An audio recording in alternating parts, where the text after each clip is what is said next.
我重生回到了丧尸爆发的2个月之前，一睁开眼我就看到男友李俊紧张的神情，我心里顿时泛起一阵恶心。重活一世，我要拿回属于我的空间，摆脱掉这对男女，疯狂囤货，守护家人。各位宝子看过来，免费的末世完结文来喽！小小故事提醒您，正文开始喽。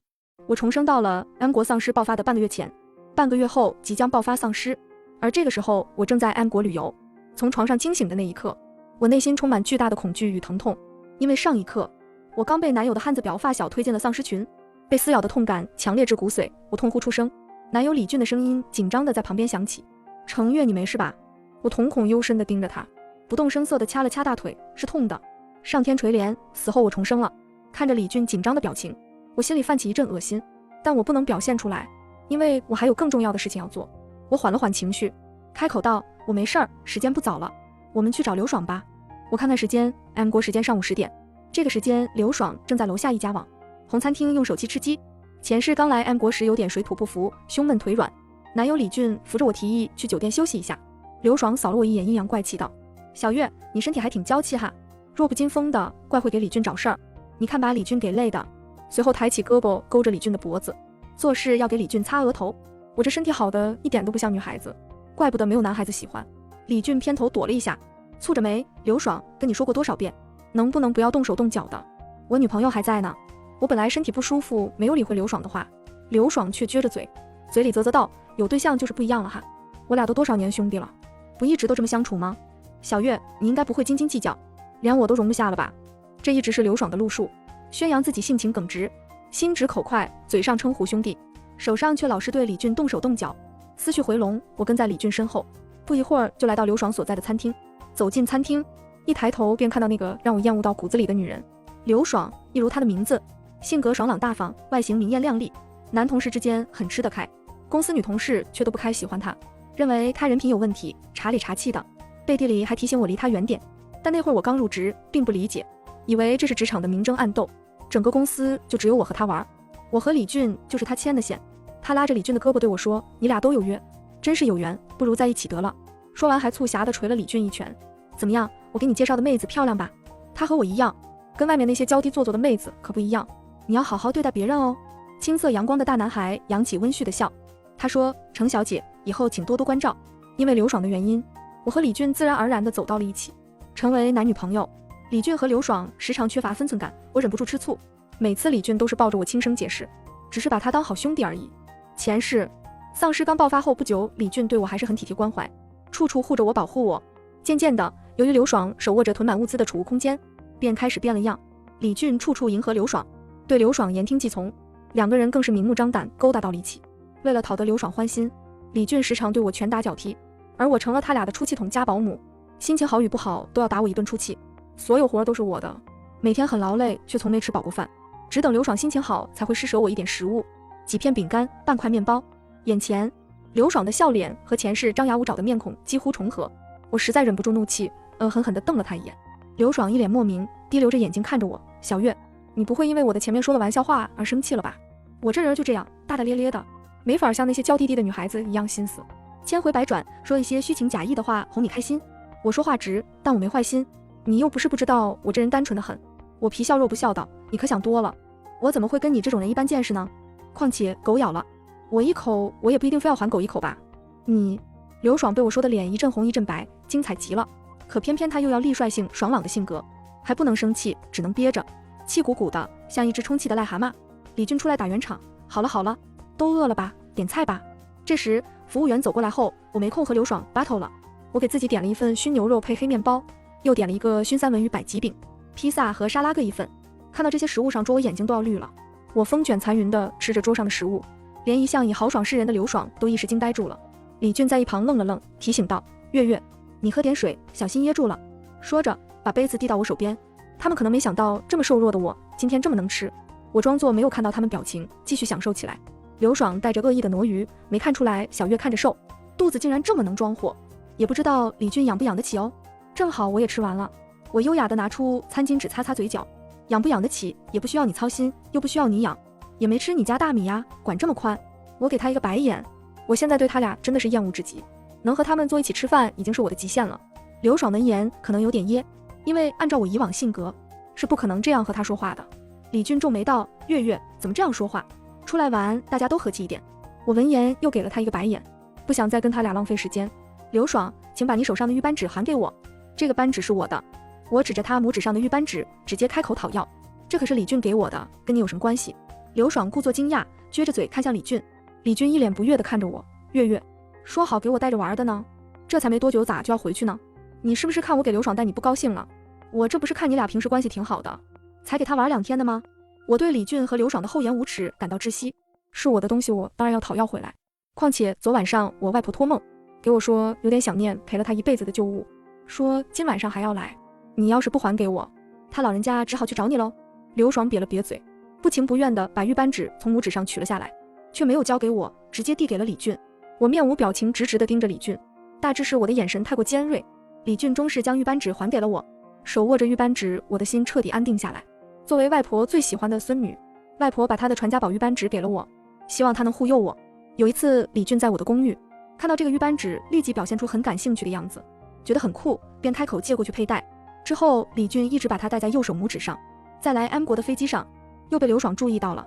刘爽跟李俊闹着要带着玩2天，李俊被他闹得没办法，只好给了他。我在心里叹了一口气，我前世为何这么包子？这俩货色这个样子，自己竟然也忍了。话说上一世如何发现玉扳指的储物功能的呢？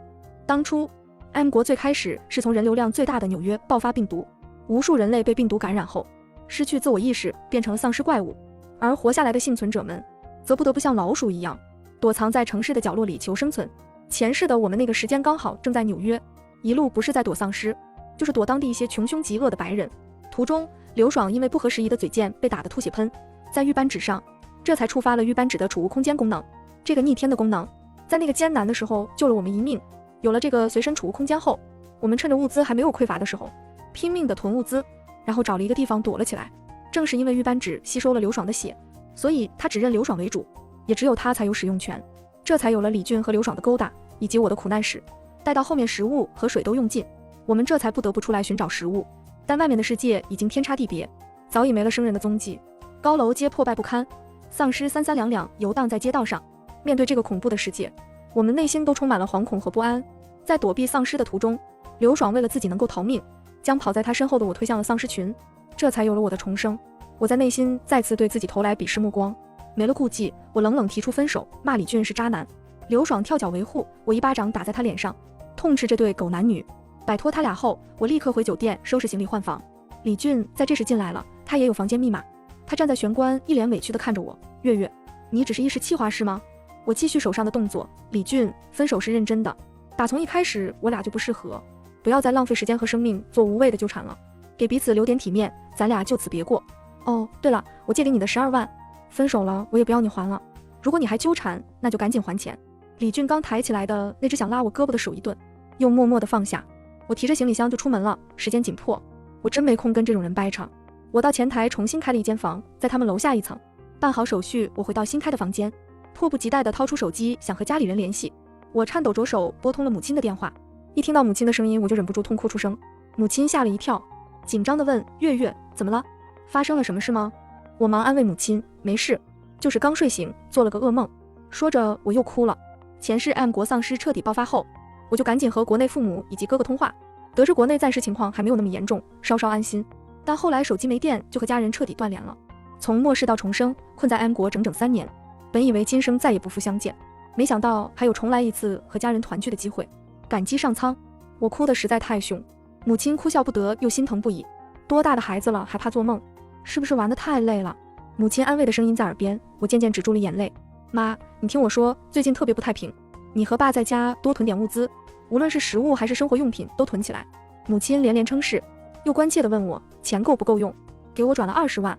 和母亲唠了一会儿，我依依不舍地挂断电话。接着我又拨通了哥哥的电话。哥，我接下来说的话你会信吗？我打算直接告诉哥哥实情，这样我也会多一个帮手。半个月之后 M 国会全面爆发，丧尸病毒迎来末日，而华国会比 M 国晚一些，具体时间我也不确定，可能1个月内就将迎来世界末日，到时候将是丧尸的天下，人类都只能像老鼠一样躲在黑暗中求生。如果我们不早点做好打算，我们家就只能沦为丧尸或者末世亡命之徒们的口中餐。你可能要问我怎么知道的，我说我是重生回来的，你信吗？我向他诉说了我前世的经历，我知道这是过于离奇，是个人可能不会轻易相信，但这种时候我实在没有办法，只好考验哥哥对妹妹的感情了。幸好自小和哥哥感情好，哥哥无条件的信任我。哥哥听出我语气里的严肃和郑重，他沉思片刻道：哥哥信你，你在 M 国早日回来，家里不用担心，爸妈的工作我来做，末世咱们家的避难所我来安排。接着他那边一阵窸窣声，和他话语同时响起的是我手机的提示音：哥哥刚给你转了200万，这些钱你在 M 国合理使用，办好了你的事之后赶紧回国。我的心里流过一阵暖流，有哥哥可真好，哥哥一如既往那么靠谱。通话结束后就着手开始部署，而我脑海里也开始构思计划。我打算先契约预班纸，接着再购买一些国内没有的物资。我从包里翻出预班纸放在手心，接着又找锋利的物品，翻遍行李箱只找到一个刮眉刀。我迅速用刮眉刀割破手指，把血滴在预班纸上。奇异的事情发生了，血液沿着预班纸表面渗了进去，但几滴血下去，血液就像石沉大海，预班纸没有一点反应。我不信邪，继续割破几个手指滴血，依旧如石沉大海一般。我细细回想刘爽契约预班纸时的场景，刘爽因出言不逊被几个穷凶极恶的白人殴打，喷出一大口鲜血，血液全部都被预班纸吸收。接着预班纸开始散发荧光，那几个白人壮汉见状知道是个宝贝，正准备出手抢走，却被突然出现的丧尸群给扑倒，让我们逃过了一劫。想到这里，我心一狠，直接划破了手腕，血流顺着指尖流向预班纸，预班纸开始散发隐隐光辉，眼前阴云一片，耳边似有鹤鸣，云雾层层飘散而开，露出了一个类似于300平的方方正正的预制感的空间，很像一个大仓库。那墙壁光泽澄澈，晶莹剔透，美轮美奂，空间内竟是这般美景，我喟叹一声。我眨巴一下眼，储物空间消失，眼前恢复了酒店房间的画面，但我冥冥中能感觉到它的存在。我心念一动，眼前又出现那晶莹预制的储物空间，几次反复，感觉很是新奇。我看着床边的衣服，心里顿时有点主意。正当我手触碰到床边的衣服那一刻，忽然之间衣服凭空消失，我愣神了一下，然后又触碰了另外一件，衣服也凭空消失。我知道他们去了哪里，手心一握，衣服重新回到手里。菲律宾和澳洲的森林大火，汤加、维苏威、富士山等火山爆发，大规模的陨石群坠落在太平洋及南极洲等地。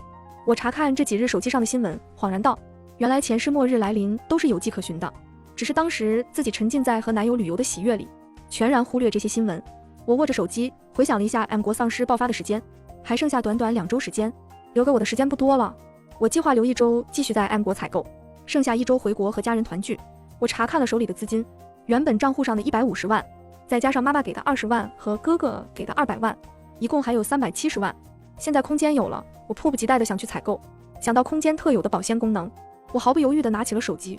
楼下的那家网红餐厅味道不错，我询问他们明天我能不能包场，让他们店大厨一整天都只为我服务，把他们店的拿手好菜一天时间能做多少做多少，做好就送到楼上酒店房间来。接着我把房卡密码告诉了他们，明天我不可能浪费一整天待在房间处置这些食物，我得把时间合理利用起来。我查看了当地的新闻，得知我所在的州明天将有一场枪战，并且这个州不需要办枪证，也不用调查背景。我顿时兴奋起来，真是一场及时雨。第二天一早，为了掩人耳目，我特地背了一个大背包，打算到时把枪之类的武器放到包里，再从包里直接收进空间。到了之后，购买了4把手枪、4把散弹枪及4把冲锋枪，还有大把配套的子弹。匆匆购完，我就赶紧离开了，免得被不怀好意的人盯上，图惹麻烦。从枪展出来，找了一个隐蔽的角落，把枪收进空间后，我看了一下时间，才上午10点多。于是我又去了当地最大的一家超市。超市很大，我先来到离我最近的零食区，开始了我的扫荡。琳琅满目的零食，各种品牌的巧克力和糖果、咖啡，各种口味的薯片和饼干等，我都装进推车。装满后，我推车去结账，然后走到超市负2楼拐角处的一个废弃的小房间内，把物资全部装进空间。这个小房间内没有人也没有监控。在来之前，我先打探好这个路线，才进了超市开始采购。零食区我看着采购的差不多了，转战到其他区域，我又来到了食品区。食品区有很多品种的鲜牛肉、羊肉。购买了5车之后，我又扫荡其他区域，牛奶区、日用品区、面包区、化妆品区。M 国的化妆品还不错，价格也相对实惠，我每样购买了很多。来到电器区，我竟然看到了跑步发电机和单车发电机，我分别订购了4台，要求超市工作人员帮忙运到负2楼的那个小房间内。对于我的要求，他们并没有感到惊讶，很快便帮我运到。仅扫荡了一家超市，就让我忙活到了晚上。我伸展了一下四肢，就近找了一家米其林餐厅吃饭，点了一桌子美食，狼吞虎咽吃起来。我咂咂嘴，感觉味道很不错，于是我打包了50份，要求他们送到我住的酒店，和酒店楼下那家网红店结完尾款，我便回了酒店。满满一整个房间的各种美食，着实惊呆了我。我挨个收进空间后不久，我的米其林3星餐厅的外卖也到了，继续收进空间。做好这一切后，我查看了一下今天的战果，300平的空间被占用1/4的范围，算起来也快满70平了，怪不得自己快被累成狗。不过收获满满，一切都是值得的。但是这样盲目的购买肯定是不行的。我拿出纸笔，粗略地做了一个计划表，罗列了需要购买的物资清单。目前距离回国倒计14天，我要合理规划一下时间，哪个时间段购买什么物资都要计划好。第一天，我打算再安排一天购买食物和日用品，各种生食熟食，各种特色零食糕点等。第二天购买药品类，感冒药、抗生素等各种药剂。第三天购买衣物，一家4口4季的衣物。第4天打算购买一些比较有创意的特色家电电器。计划完之后，我准备明天直接飞去纽约，毕竟城市大，物资品种更齐全。我连夜搜索那边的租房信息，联系到房屋中介，租了一个市中心的大公寓。这边租房有一个优点，就是你只租1周也行，并且没有押金。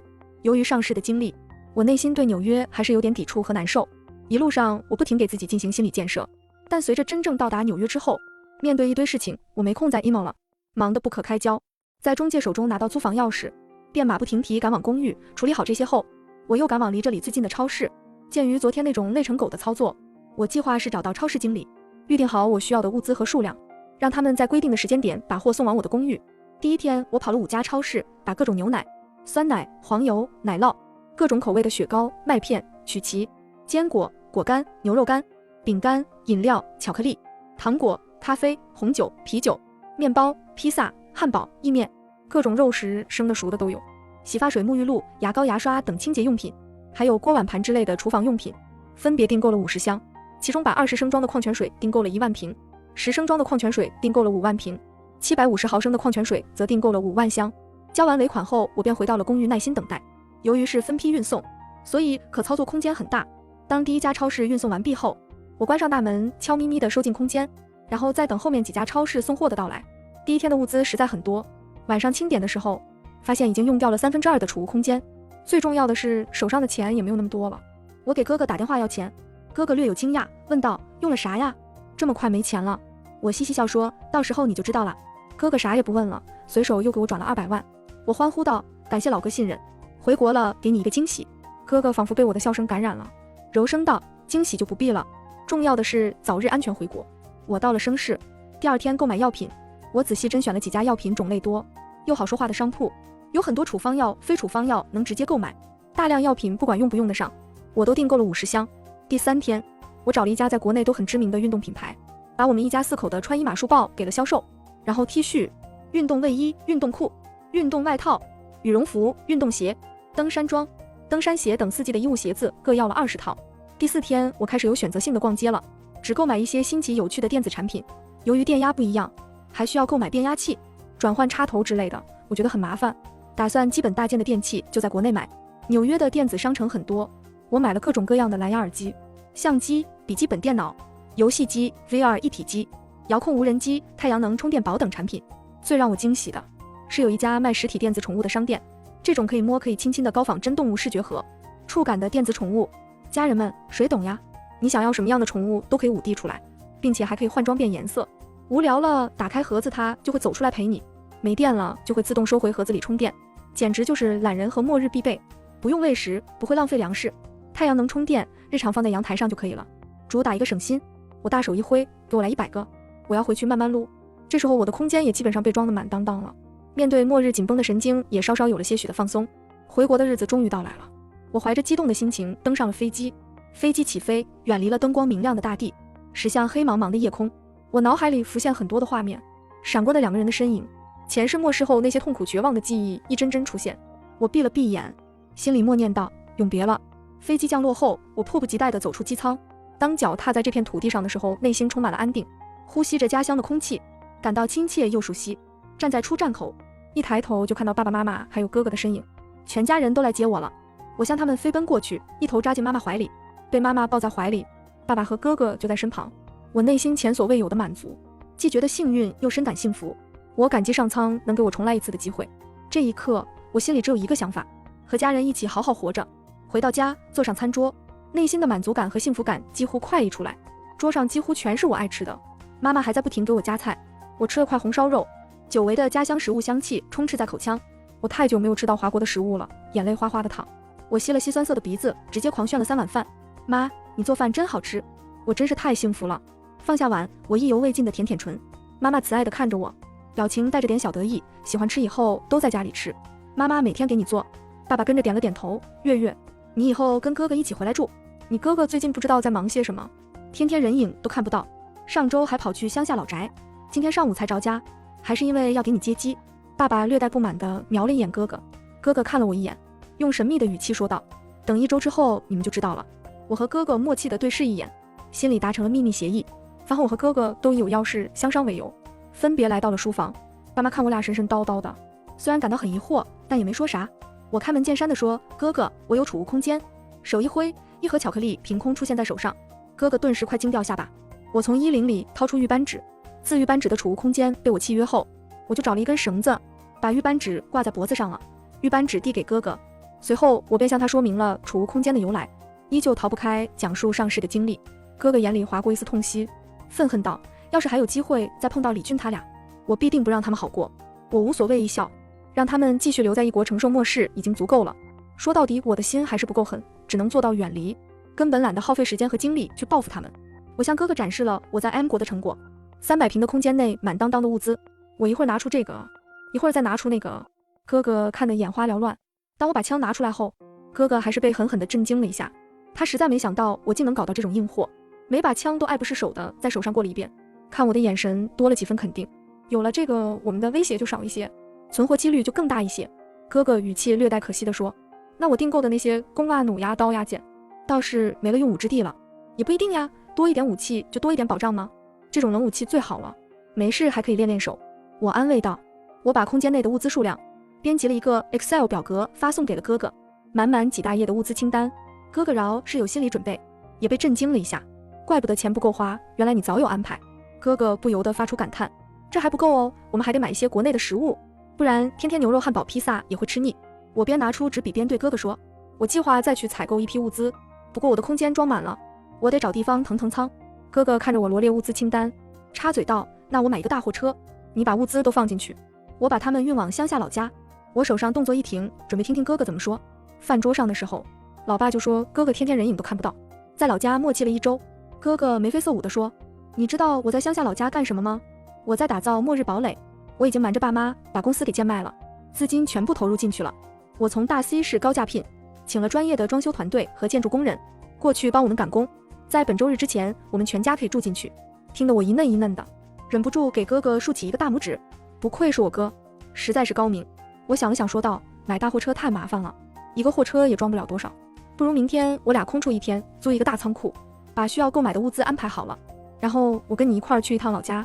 我把空间内的物资直接放到老家房子里，哥哥略带思索便同意我这个方案。我塞了一杯热气腾腾的咖啡到他手里，他拿起咖啡喝了一口道，你这空间不会还有保鲜功能吧？我笑看着他点点头，他双眉一挑，说说看还有多少惊喜是我不知道的。惊喜暂时没了，除了我空间内的热食和熟食，其他物资都可以放到老家。我估算了一下，大致有200平面积，老家有位置放吧。我端出一杯热咖啡，边品边思索道，哥哥表情略带狡黠，肯定够的，到时候你去了就知道了。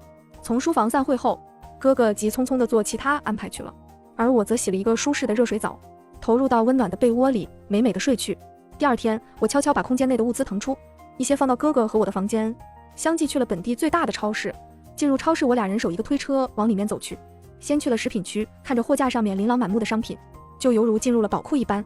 虽然我在安国的超市也囤了很多东西，但是我的心里对于食物还有无限的渴望。我和哥哥走在货架前，把上面的食物一股脑地往手推车里面扔，自热火锅、坚果、面包以及各种饼干、薯片等装满2大推车。结完账，把物资运到车上，实则借助车做遮掩，全都放进了空间。各种各样的调料、火锅底料、各种烧烤料，装了满满2大推车，把货架都快清空了。周围的大妈看到我们的行为，目瞪口呆。现在的年轻人口味这么重的吗？买这么多调料，几年也吃不完呀！结账，放车里，丢进空间，循环往复，继续如此操作。之后直接联系超市经理，把我们的物资清单直接送货到临时租的仓库。大米 X1000袋，面粉 X1000袋，油 X500桶，盐 X100箱，各种口味的方便面 X500箱，压缩饼干 X1000包，海底捞的自热火锅 X500箱，各种罐头 X500罐，饮用水 X500桶，卫生纸 X100箱，卫生巾 X100箱，牙膏牙刷 X100箱，香皂 X100箱，各种新鲜蔬菜和水果 X500箱。又联系了药厂、家电厂、服装厂、五金百货厂，把清单上的物品直接发货到我们的大仓库。忙活好这些，我和哥哥飞往了乡下老家，坐飞机加开车一共花费了5-6个小时。到的时候已经是下午1点钟了。我看着眼前因无人打理而野蛮生长的果树林，陷入了阵阵回忆。爷爷奶奶生前一直在乡下包山种植果树，周围几座山都是我们家的，每座山上都有不同的果树林，桃树、梨树、苹果树、葡萄藤架等种类繁多。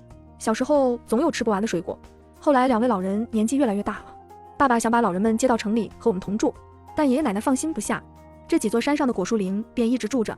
爸爸为了表孝心，给爷爷奶奶在山上盖了一座2层小洋楼，为了方便老人养鸡养鸭，外面还围起了一个大院子，竖起了高高的院墙。现在倒是方便我们来这里避世，周围人烟稀少，等闲不会有人来这里。而周围的果树林更是把小院遮挡得严严实实。但哥哥为了安全起见，把院门改成了高强度的合金防爆级别的大门，把院墙周围设满了电网，院墙上面铺满了碎玻璃和小铁刃，院墙外及周边果林里安装了几10个针眼摄像头，还有夜视功能，方便我们监控院外及果林外的情况。哥哥把小洋楼的玻璃和防盗门窗全部换成了防爆防火隔音级别的，并且里外加厚3层，玻璃是单面防偷窥玻璃，里面看得到外面，外面看不到里面。哥哥为了安全起见，把门窗都安装上了厚厚的遮光窗帘，家里的墙壁也都铺满了价格不菲的隔音棉。2层的小洋楼顶铺满了太阳能发电板，2楼最大的房间里放很大一个蓄电器，蓄满电听说可以供应家里至少1个月的用电。蓄电器旁还放置了几10块大小不一的蓄电池，我把在 M 国买的4辆跑步发电机和4辆自行车发电机都放了进去。另外，哥哥为了稳妥起见，挖了一个200多平的地下1层。由于时间紧迫，只是毛坯建筑，还没有来得及装修，不过排气扇和新风系统做得很到位，也很隐蔽。地下室的入口位置很特别，位于1楼卧室的衣柜内，进去的时候从外面推开木板就行了，木板后连接的是厚铁皮，人进去后锁住铁皮，外面的人就再也推不开了。地下室的入口位置很特别，位于1楼卧室的衣柜内，进去的时候从外面推开木板就行了，木板后连接的是厚铁皮，人进去后锁住铁皮，外面的人就再也推不开了。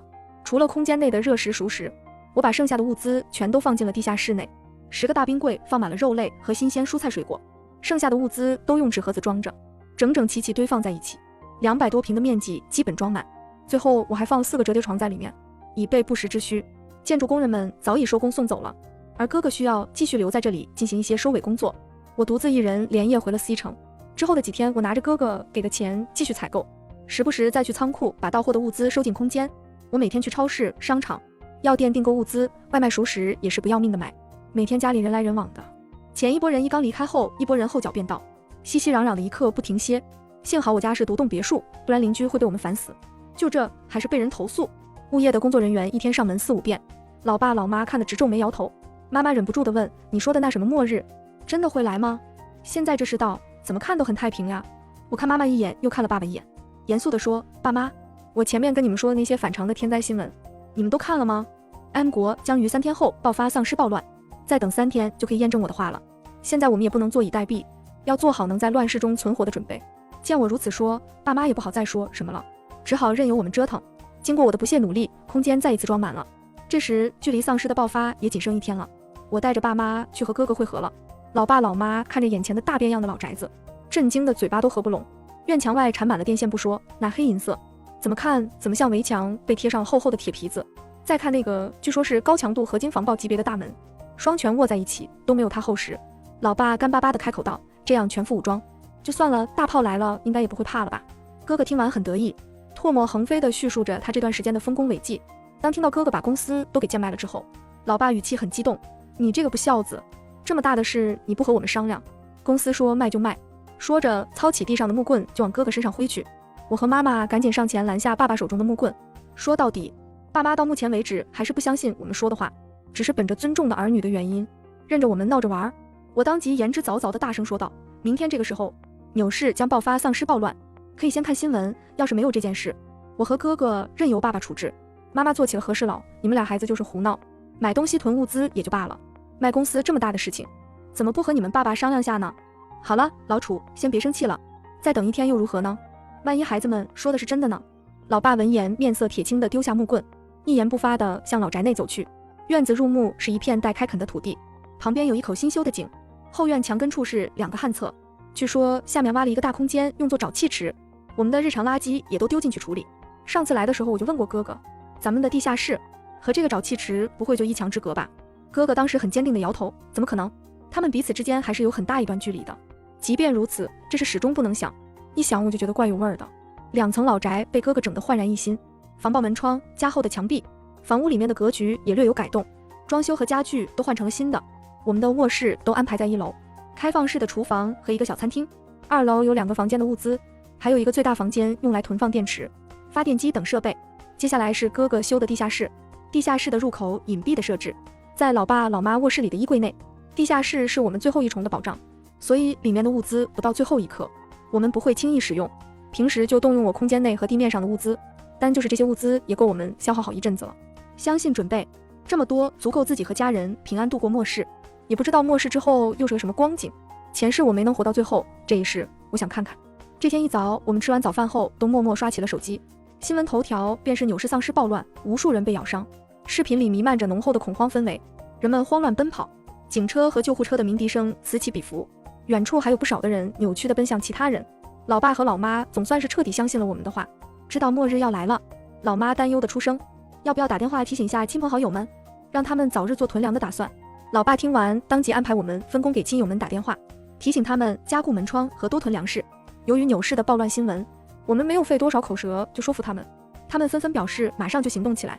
接下来每天都是 M 国的视频热搜，网络上也引起了轩然大波，大家都在猜测事件的起因，有人说是一种病毒感染，有人说是科学实验失控，也有人说是外星人入侵。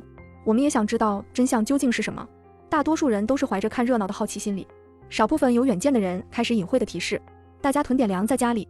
国内小范围的掀起了一股抢购热，但由于国家政府部门的严防死守和全副武装，华国连续1个多月都没有一起丧尸事件，网络上也是一片风平浪静，岁月正好的模样，大家都开始放松下来，日常出行和生活开始常态化，人们照常出门上班聚会，街头巷尾重新热闹起来。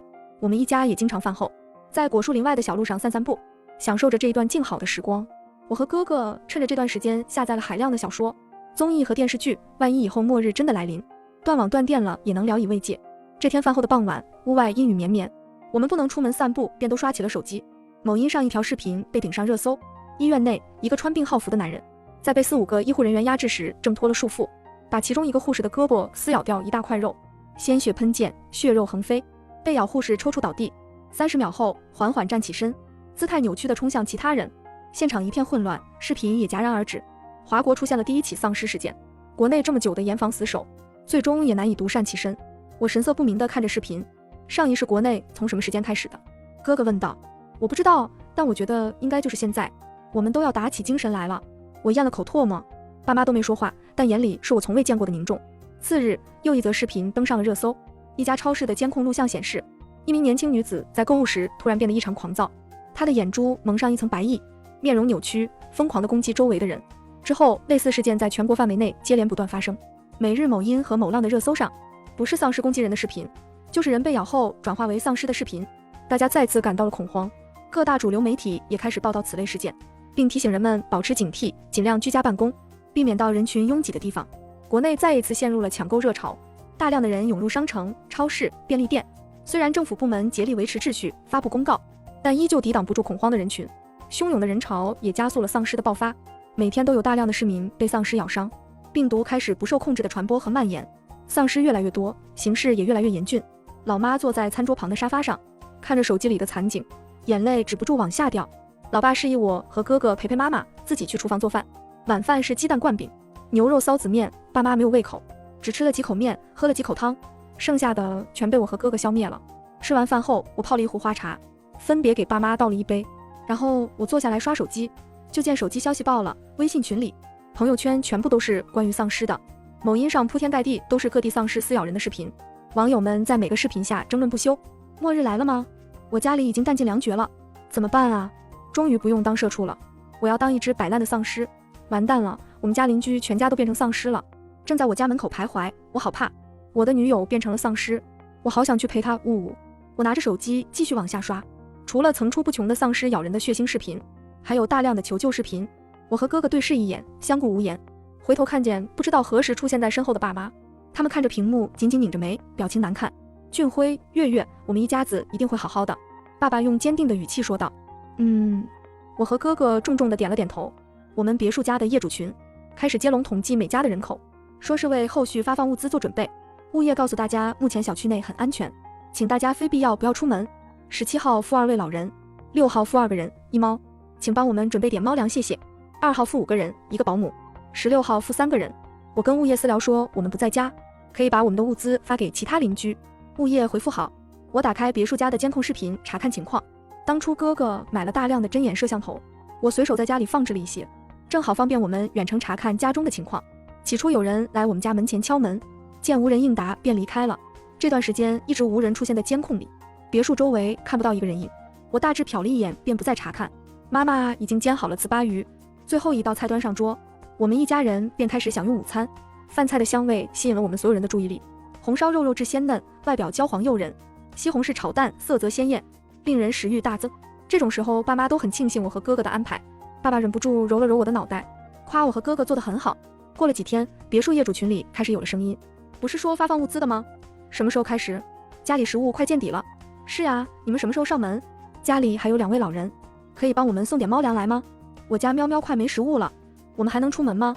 小区内安全吗？请大家放心，目前小区内安保很足，但是为了安全起见，大家还是不要离开家门。物资已经目前堆放在保安楼大厅里，稍后统计好后为大家发放。接着是一张堆放物资的照片。我们家已经不再外出散步了，生活圈子被限制在家中的4壁之间。为了安全起见，我们还安排起了值班工作，我和哥哥一轮，爸妈一轮，白天黑夜交替进行。工作内容就是坐在电脑屏幕前，从各个监控视频中查看情况。我有时候在值班查看电脑监控的时候，也会顺便拿出手机查看别墅区的情况。这天值了一夜班，我揉了揉泛酸的双眼。妈妈走过来柔声说，你们睡会儿，我和你爸俩手，你们想吃啥我一会儿给你们做。我点了点头，但没有什么胃口。从空间拿出一杯奶茶，我打开手机。爸爸在旁边说，熬夜不去睡觉还顾着玩手机，再看一眼咱们别墅家里的监控视频就去睡。我随口答道。清晨，天刚蒙蒙亮，监控视频里面光线略微偏暗。我从监控视频里看到一名男子偷偷摸摸，趁着没有丧尸游荡的空隙，在我家别墅门前鼓捣了半天，可惜锁没有打开，他又丧气的离开了。这几日其实一直有不少人来我别墅家周围转悠，试图闯进去。监控视频里不一会儿就见这名男子折返而来，还带来了几名大汉，几人手里都攥着2块大砖头，纷纷确定周围没有什么异常后，举起砖头哐当几声砸开了我们别墅家里的玻璃窗，破窗而入。这番动静引来了四周游荡的丧尸，不过好在丧尸感官比较迟缓，还没有靠近，我家别墅就已经失去了声音的来源，漫无目的地游走在别墅周围，并没有发现从破窗钻进的几个人。这几名男子进去后都傻了眼，房子里别说物资了，连家具都没多少。其中一个叫彪哥的壮汉大力拍打那名男子，怒斥道，你不是说这家有很多食物的吗？还多到吃不完？这叫吃不完？他每说一个字便用力拍一下那名男子的头，那名男子被拍得直不起来头，语气谄媚道，彪哥，我所言非虚啊，就在3个多月前，这家连着买了几日的外卖和物资，车来车往的，闹出的动静很大，他邻居嫌吵，到我们物业去投诉了5、6次，我当时也登门了几次，确实是亲眼所见呀。原来那名男子是物业的工作人员，几个多月前闹出的那浩浩荡荡的动静，让他们以为我家里有很多物资，这个时候大家缺少食物了，自然而然的第一个想到的就是我们家了。只是他们如何也想不到，那些物资早早被我装进了空间，带到了几千公里外的乡下老宅。我向家人们招招手，示意他们看我手机上的监控视频。妈妈面露忧愁，看来外面的情况很不乐观，我们别墅区也沦陷了，大家的日子艰难。也不知道，妈，我好饿，我想吃荷包蛋和肉丝面。我打断了妈妈的话。听到我想吃饭，妈妈赶紧进厨房忙活起来，暂时忘记外面的灾难。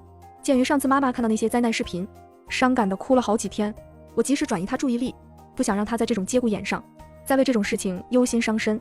我和哥哥对视一眼，看来我们外面的情况真的越来越不乐观了，大家已经到了缺粮的地步。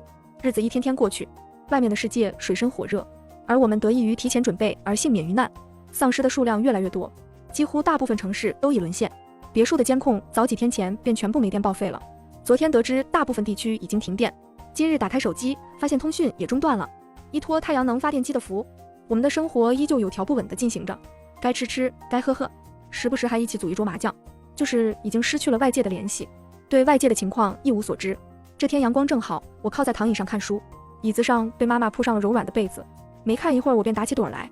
电子宠物胖菊和小短腿柯基也装模作样伏在我的脚边打盹，妈妈坐在一旁织十字绣打发时间，爸爸则在犁地研究种植，哥哥翻出了无线广播收音机，忙活着搜索频道。一阵滋滋声中传来了令人振奋的声音，滋滋，民众们，此次病毒传播性太强，请各位居民不要外出，保护好自己和家人，不要放弃，相信国家，我们会很快肃清病毒，研制出疫苗，救援大家。收音机一直在滚动播放这一段话，我们一家人的脸上都露出了欣喜，国家正在竭尽全力拯救我们。前世我没有看到这场灾难的结局，也不知道华国最后事态如何，现在国家正在努力地控制局面，想方设法拯救我们，让我们感受到我们并不是孤军奋战，而是有国家与我们双向奔赴。夏去秋来，秋去冬又来，2年间我们一家依旧平静地生活在老宅子里，院子里面的土地被爸爸开垦了出来，种起了蔬菜，从最开始种子撒下去却始终不冒芽到现在瓜果丰硕，菜叶茂盛，正门前长着2排长长的豆角藤，豆角的藤爬满了支架，结出的又长又绿的豆角多得把支架都压弯了。紧挨着东围墙角长着一垄大蒜，都已经1尺来高了。茄子、西红柿、青椒，挤挤地长在一起，一片生机。现在我们每日都习惯性地打开收音机听一听，收音机内每天播报各种实况广播，哪个城市已全面沦陷，哪个城市出现了食物危机，人们互相倾轧，伤人食人事件频发，丧尸病毒开始在动物间传播。政府部门通过广播发布讯息，呼吁市民保持理智，团结起来。政府部门已派遣大批军队进入了此城进行救援，希望大家相信政府，配合救援。哪个城市被政府通过强制手段勉强控制住局面，正在建立起幸存者基地。A 市的幸存者基地已建立，请幸存者前往。B、C、D、E、F 市都开始建立幸存者基地了。又有一队幸存者搜救小队在救援市民的时候立了大功，成功营救多少民众。生物学科研专家正在研制病毒疫苗，疫苗若研制成功，人类将不再受病毒侵害。随着时间的推移，丧尸的数量逐渐减少，人们的生活逐渐开始恢复正常，他们学会了如何与丧尸共存，建立了一套有效的防护措施。人们开始重建家园，修复被丧尸和动物、丧尸们破坏的建筑物和基础设施，他们重新种植庄稼，恢复了农田的生产力。人们的笑声再次回荡在这个人间。当然，创伤还在，但我们更要迈步向前，携手共创生命的奇迹。